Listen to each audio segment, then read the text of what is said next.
Yo, OMONYAME.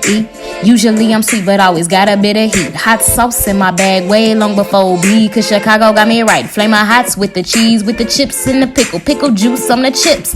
Probably the reason why I got these hips. Sway in the morning, burn early. Yeah, I got the moves. Graduated with my masters, so you know I got the toes. Peace, my beautiful family. It's OMONYAME, the Afrocentric creatress, here to raise the vibrations of the entire Black nation.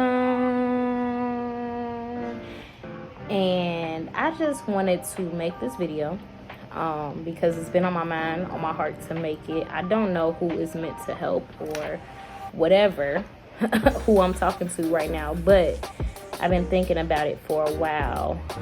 So for those that don't know, I have a master's in social work. I've been working in school social work. I did that for about 3 years after I got my master's, and then I had transitioned into being an 8th grade African American history teacher a little over a month ago. I left the classroom and I decided to go back into social work, and I wanted to talk to y'all just about a few of the reasons that I decided to do that. So initially I started thinking about going back into social work just because I started to really reminisce on how much time I had to myself when I was a school social worker, like how I could manage my time, be flexible as I wanted to. I could have my meetings with my students how I wanted to, how I wasn't always in front of 130 kids at a time and really didn't have time for myself to decompress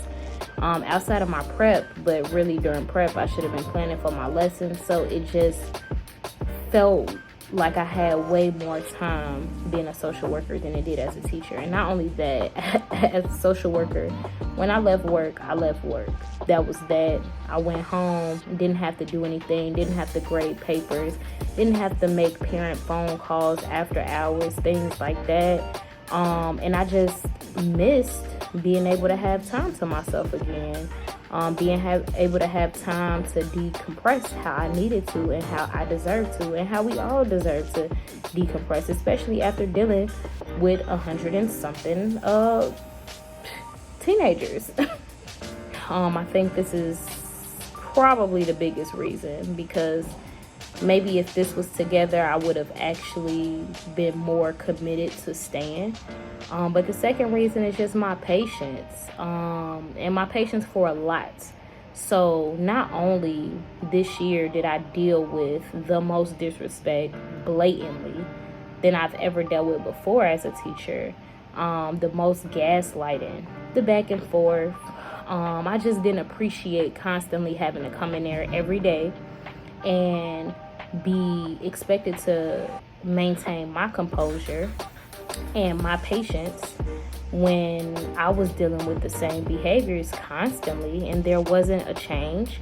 I can't say that my school is one of those schools that's just non-supportive, because that's not necessarily true. It's just we all dealing with the same stuff. Ain't nobody not dealing with it, like including administration.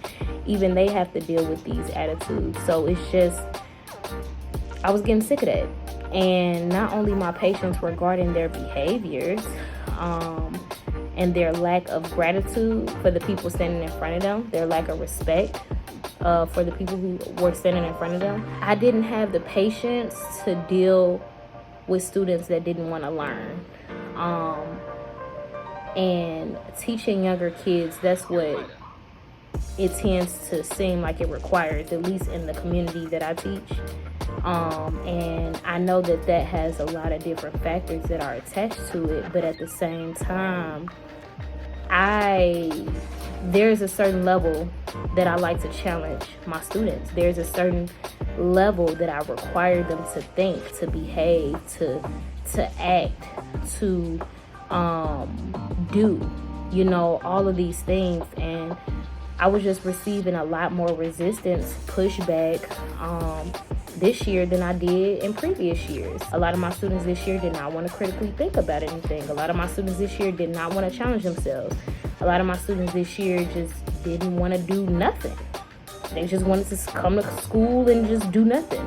And I just learned being in this environment that I love teaching.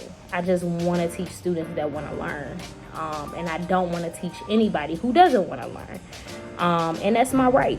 Like, some people want to take on the challenge of actually motivating students to want to do the work, and I just don't want to do that. Like, I just want to teach, to be honest with you. My last reason is attached to my first reason, as it relates to time.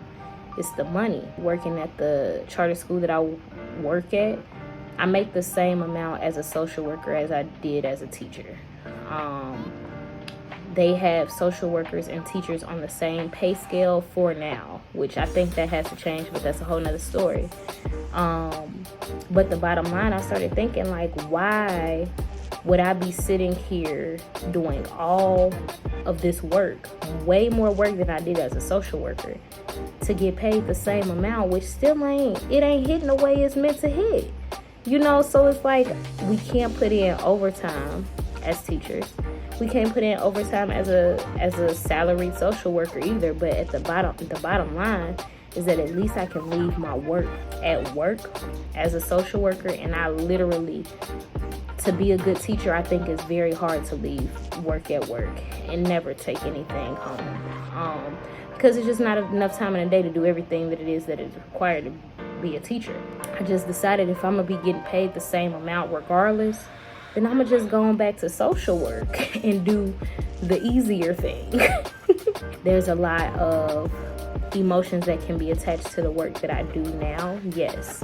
And also, I'd rather deal with this than deal with some of the behaviors and other things that are required to deal with as a teacher. When I'm a social worker, I get to choose who I want to interact with if they're not on my caseload. I get to choose when I want to pick them up. I get to choose how much time I want to spend around them. You know, so that's just not a privilege that I had as a teacher. Like I said, I don't know who this message is for. I don't even know why it's been on my heart to share this journey or this piece of my journey with y'all, but talking to other teachers, I realized how blessed I am that I went to school for social work, that I got my school social work certification. Not everybody is able to move the way that I've been able to move around in this space of education. You know, some people feel forced or like they have to teach because they don't have any other certification, but me, I've been able to move around and do both. And not just that, like, if I don't want to work in schools anymore, I don't have to, because my social work degree is not in school social work. I just got school social work certification. So if I wanted to take my degree to a nonprofit, if I wanted to start my own stuff, whatever I want to do, if I want to be a community organizer, me being a social worker allows me the freedom to just adapt and move around way more than I realize that other people have the opportunity to. So I say all that to say thank you to the Most High, who has, you know, for whatever reason, aligned my path in the way that it's been aligned, and for putting me in the spaces that I've been put in, for giving me the mindset to travel this path in the way that I have, because it's led me to be able to have more freedom of choice down the line. So maybe some of y'all out there are looking to be social workers. Maybe y'all are contemplating. Maybe you not. Maybe you thinking about going into education, but you just don't know what you want to do in education, whatever the case may be.